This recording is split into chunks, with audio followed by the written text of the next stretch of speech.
चलिए अब हम पढ़ेंगे reflection. Reflection of sound, sound का रिफ्लेक्शन पढ़ेंगे। हमने रिफ्लेक्शन ऑफ लाइट पढ़ा है, लाइट का परावर्तन देखा है कि लाइट जो है अगर हमने यहाँ से टॉर्च जलाया, कांच में देखते तो कांच में हमें उधर का प्रतिबिंब दिखता है। अगर हम कांच में ऐसे होके देख रहे हैं तो कांच में से हमें पीछे कौन खड़ा है उसका प्रतिबिंब दिखता है कांच में। तो ये हो गया रिफ्लेक्शन ऑफ लाइट हो गया। साउंड का भी रिफ्लेक्शन होता है।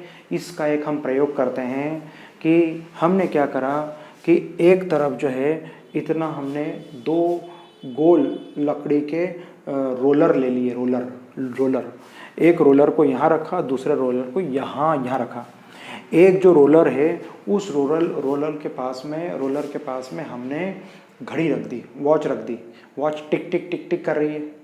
और दूसरे रोलर के वहाँ पर हमने कान से सुन रहे हैं, हम उसको कान से सुन रहे हैं, यहाँ से सुन रहे हैं कि क्या इधर से टिक टिक की आवाज़ बराबर आ रही है क्या। तो इसको हम थोड़ा सा मूवमेंट करते हैं, आगे पीछे। इधर रखते हैं तो कम आवाज़ आती है, इधर रखते हैं तो और कम आती है आवाज़। धीरे धीरे एक ऐसी पोजीशन आती है कि ये टिक टिक की आवाज़ हमें साफ साफ सुनाई देती है। वो जब साफ साफ सुनाई देती है तो ये इसका रिफ्लेक्शन हो गया। इसे बोलते हैं एंगल ऑफ इंसिडेंट, इसे बोलते हैं एंगल ऑफ रिफ्लेक्शन। तो एंगल ऑफ रिफ्लेक्शन, तो ये हमने यहाँ पर एक साउंड रिफ्लेक्टर रख दिया। यहाँ पे साउंड को रिफ्लेक्ट करने के लिए, जैसे लाइट को रिफ्लेक्ट करते हैं वैसे साउंड को रिफ्लेक्टर यहाँ पे यूज़ करते हैं कि साउंड वहाँ से टकरा कर लौट जाए। अभी हम साउंड के रिफ्लेक्टर के बारे में पढ़ेंगे कि किस तरह से बड़े बड़े हॉल में साउंड को रिफ्लेक्ट करने के उस कारण किस तरह के उसका कंस्ट्रक्शन किया जाता है, आगे के हम वीडियोस में देखेंगे। अभी तो हमें बस इतना करना है कि रिफ्लेक्शन कैसे होता है ये बताएं कि रिफ्लेक्शन ऑफ साउंड है ना क्या। तो साउंड का रिफ्लेक्शन का मतलब है sound gets reflected at a surface of solid और liquid and follows the same law of reflection of light. जब एक माध्यम के में गतिमान ध्वनि की तरंग दूसरे माध्यम से टकराने के पश्चात उसी माध्यम में वापस आती है तो ध्वनि तरंग का परावर्तन होता है। ध्वनि तरंग का परावर्तन होता है, इसका मतलब कि साउंड जिस मीडियम में जा रही है उस मीडियम में ही रिटर्न आ जाए, इसका मतलब साउंड रिफ्लेक्ट हो रही है। तो ध्यान रखिए ये है रिफ्लेक्शन ऑफ साउंड। अब हम पढ़ेंगे इसके बारे में पढ़ेंगे इको।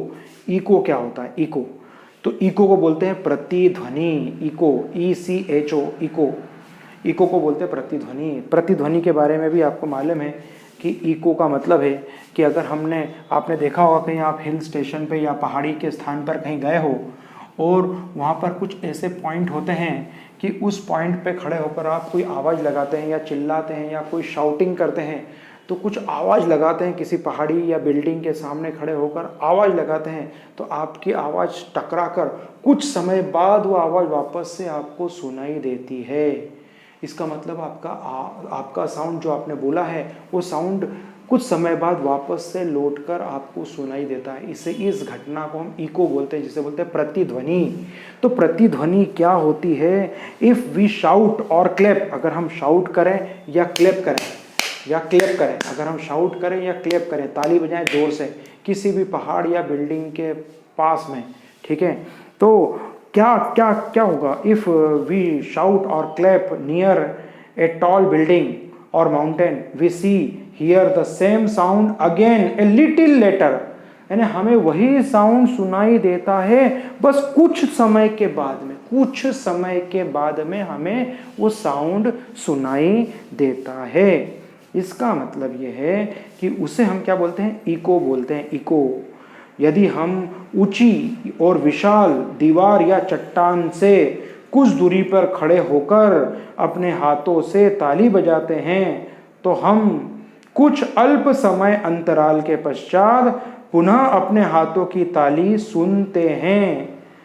हमारे द्वारा सुनी गई ताली की आवाज़ प्रतिध्वनि कहलाती है और प्रतिध्वनि के परावर्तन के कारण उत्पन्न होती है।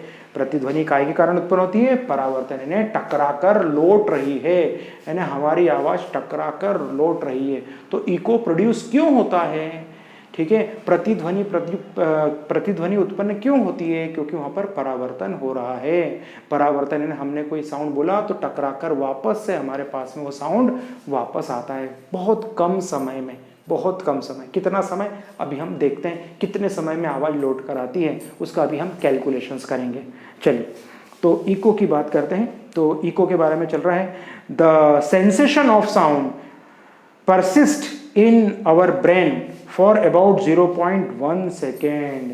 यानी जो साउंड है वो 0.1 सेकेंड के बाद परसिस्ट करता है। यानी हमारा जो ब्रेन है, हमारा जो मस्तिष्क है, उस साउंड को 0.1 सेकेंड में, यानी इतना छोटा कम समय में उस साउंड को वापस से सुन सकता है। तो याद रखिए, तो speed of the sound in air, speed क्या होती है, स्पीड कितनी होती है, speed of sound in air में स्पीड कितनी होती है, 344 मीटर पर सेकेंड। तो 344 मीटर पर सेकेंड ये होती है speed of sound in air.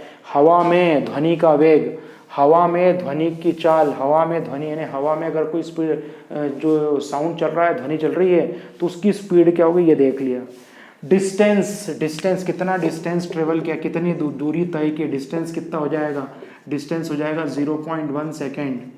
तो 0.1 तो 0 पॉइंट यानी डिस्टेंस ट्रेवल इन टाइम, तो कितने टाइम है, डिस्टेंस ट्रेवल इन टाइम तो हो जाएगा 0.1 सेकेंड में डिस्टेंस ट्रेवल किया। ओके, तो हम बात करते हैं speed is equals to distance upon time. तो टाइम का मल्टीप्लाई, तो distance is equals to speed multiply by time.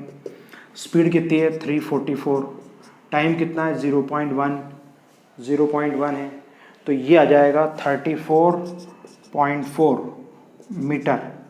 34.4 metre, तो 34.4 मीटर अगर हम इसको हाफ कर दें, इसका मतलब 34 हाफ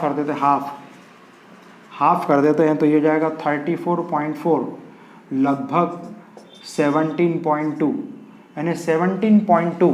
इसका मतलब कि हमारी जो आवाज़ जाएगी लगभग 17 मीटर, इसको हम 17 मीटर कंसिडर कर लेते हैं, 17 मीटर मान लेते हैं, सिमिलर टू 17 मीटर। यानी कि आप जो है 17 मीटर दूर पर खड़े हो, 17 मीटर दूर पर खड़े हो आप, तो 17 मीटर दूर पर आप खड़े हो, जो आपने बोला है आवाज़ टकराकर 17 मीटर वापस से पीछे आएगी, तो 17 और 17 34 यानी 34। तो 34.4 जो है 34.4 पूरा इको का डिस्टेंस ट्रेवल होता है। तो हमने जो साउंड बोला, साउंड बोलने के बाद वो साउंड रिफ्लेक्ट हुआ, तो टोटल डिस्टेंस 34 होता है। उसका हाफ कर लिया कि आपको किस पोजीशन पे खड़ा होना है। तो आपको मिनिमम पोजीशन है 17 मीटर पर खड़े होना है। मिनिमम 17 मीटर पे आप खड़े होते हैं तो आपको साउंड प्रॉपर सुनाई देता है। तो इस तरह से हमने इको के बारे में पढ़ लिया है। आगे रिवर्बरेशन के बारे में पढ़ेंगे, अनुरण के बारे में पढ़ेंगे। तो अगले वीडियो में हम बहुत डिटेल चर्चा करने वाले हैं।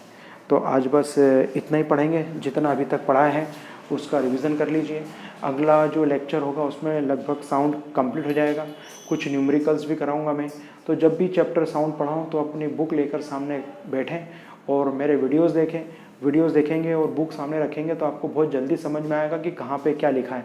मैं पेज नंबर ही बता देता हूँ कि इस पेज नंबर पे कौन सा क्वेश्चन है, कहाँ पर क्या अंडरलाइन करना है, कौन सा न्यूमेरिकल्स है, एक चीज़ आपको डिटेल एक्सप्लेन कर देता हूँ मैं। तो अगला जो वीडियो होगा वो अपना लास्ट वीडियो होगा। अगला लेक्चर जो लगेगा उसमें अपना साउंड यानी कि कंप्लीट फिजिक्स कंप्लीट हो जाएगा, चैप्टर फिनिश हो जाएगा। उसके बाद हम रिवीजन स्टार्ट करेंगे। चलिए, थैंक यू वेरी मच।